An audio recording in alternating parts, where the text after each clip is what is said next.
सावन के पहले सोमवार के अवसर पर कावड़ यात्रा को लेकर जिला प्रशासन पूरी तरह सतर्क नजर आया। जिलाधिकारी डॉक्टर राजेंद्र कुमार पेंसिया ने बताया कि रविवार को कावड़ियों की संख्या अपेक्षाकृत अधिक रही, जबकि सोमवार को श्रद्धालुओं की संख्या कुछ कम देखी गई। कावड़ यात्रा को सुरक्षित, व्यवस्थित और सुचारू रूप से संपन्न कराने के लिए पूरे जनपद को 11 जोन, 24 सेक्टर और 51 सब सेक्टर में विभाजित किया गया है। जिलाधिकारी ने बताया कि सभी जोन और सेक्टरों में मजिस्ट्रेटों तथा पुलिस अधिकारियों की तैनाती कर दी गई है, जो लगातार व्यवस्थाओं की निगरानी कर रहे हैं। कावड़ यात्रियों के लिए लगाए गए शिविरों का भी निरीक्षण किया गया है और सुरक्षा व सुविधाओं के मानकों के अनुरूप उनकी जांच पूरी करा ली गई है। उन्होंने कहा कि कावड़ मार्गों पर सड़क संबंधी समस्याओं का समाधान कर दिया गया है।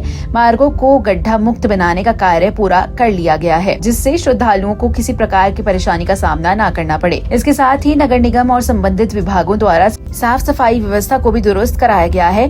डीजे संचालन को लेकर शासन द्वारा निर्धारित मानकों का सख्ती से पालन कराया जा रहा है। प्रशासन की ओर से कावड़ मार्गों पर जगह जगह स्वास्थ्य शिविर स्थापित किए गए हैं, जहां श्रद्धालुओं को प्राथमिक उपचार और आवश्यक चिकित्सा सुविधाएं उपलब्ध कराई जा रही हैं। जिला अस्पताल, सामुदायिक स्वास्थ्य केंद्र और प्राथमिक स्वास्थ्य केंद्र में भी विशेष चिकित्सा व्यवस्थाएं की गई हैं। डीएम डॉक्टर पेंसिया ने बताया कि मुरादाबाद जनपद से होकर संभल, रामपुर और बरेली जाने वाले बड़ी संख्या में कावड़ यात्री गुजरते हैं। ऐसे में प्रशासन सभी विभागों के समन्वय से लगातार व्यवस्थाओं पर नजर बनाए हुए है, ताकि कावड़ यात्रा शांतिपूर्ण और सुरक्षित ढंग से संपन्न हो सके।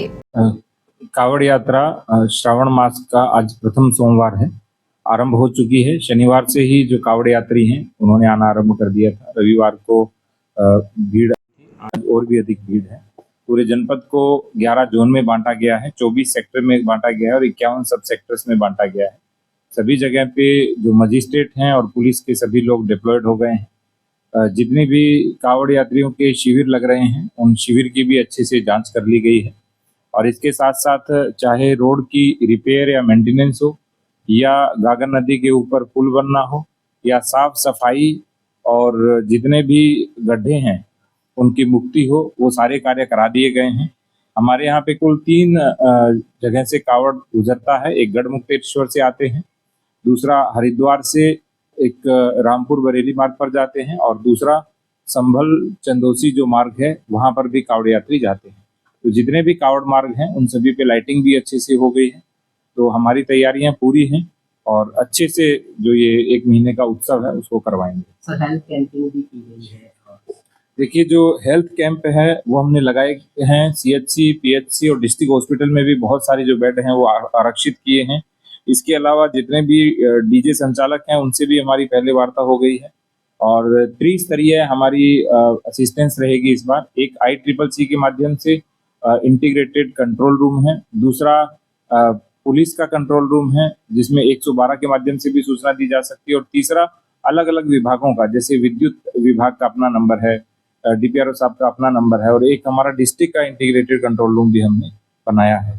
और सबसे बड़ी बात है कि जो भी हेल्थ कैंप लगेंगे वो 24x7 रहेंगे और जगह जगह पे जहाँ जहाँ पुलिस पिकेट रहेगी वहाँ अन्य सभी सुविधाएं भी रहेगी। प्रत्येक 1 किलोमीटर पर 1 पुलिस पिकेट को लगाने का प्रयास किया है। मुख्यमंत्री जी का आह्वान है नो इंसिडेंट नो एक्सीडेंट, इसको लेकर के सर किस तरीके से तैयारी है? एक्सीडेंट फ्री, इंसिडेंट फ्री कावड़ इस बार का मुख्य लक्ष्य है और हमें पूरा विश्वास है कि हम एक्सीडेंट फ्री और इंसिडेंट फ्री जो कावड़ है वो करवाएंगे। और इसके साथ साथ हमने प्रशासनिक स्तर के ऊपर जनपद स्तर से लेकर डाउन द लाइन सभी के साथ मीटिंग भी कर ली है और स्वास्थ्य शिविर के अतिरिक्त जो मेडिकल एम्बुलेंस है 108 वो 22 लगाई है, ALS है वो 4 लगाई है। उसके अलावा ASV, ARV की फैसिलिटी भी है और ORS और जिंक टैबलेट उसकी भी सुविधा है, सफिशिएंट मेडिसिन है। महिला और पुरुषों के लिए अलग अलग शौचालय बनाए गए हैं, मोबाइल टॉयलेट की भी हमारे पास फैसिलिटी है। 24x7 वहाँ पे पथ प्रकाश के साथ साथ साफ सफाई इत्यादि की व्यवस्था भी रहेगी। कुल 35 मजिस्ट्रेट हैं जो देख रहे हैं। आज सुबह सुबह भी सिटी मजिस्ट्रेट साहब और ADM साहब ने भ्रमण किया, कल हमने भ्रमण किया था, आज शाम को मैं और कप्तान साहब भी मौके पर जाएंगे। तो इस तरह से जितने भी अधिकारी हैं, कर्मचारी हैं, वो प्रयास करेंगे कि जो इंसिडेंट फ्री, एक्सीडेंट फ्री और क्लीन कावड़, ग्रीन कावड़ जो है उसको हम सुनिश्चित करें। सर, जिला प्रशासन की ओर से कुछ दिशा निर्देश डीजे को लेकर के भी दिए गए हैं? डीजे के लिए ये है कि कनफोड़ू संगीत नहीं होना चाहिए दूसरा एक निर्धारित ऊंचाई है उससे अधिक डीजे नहीं होने चाहिए और एक साथ 2 से अधिक डीजे नहीं होंगे, ये हमने सुनिश्चित किया है।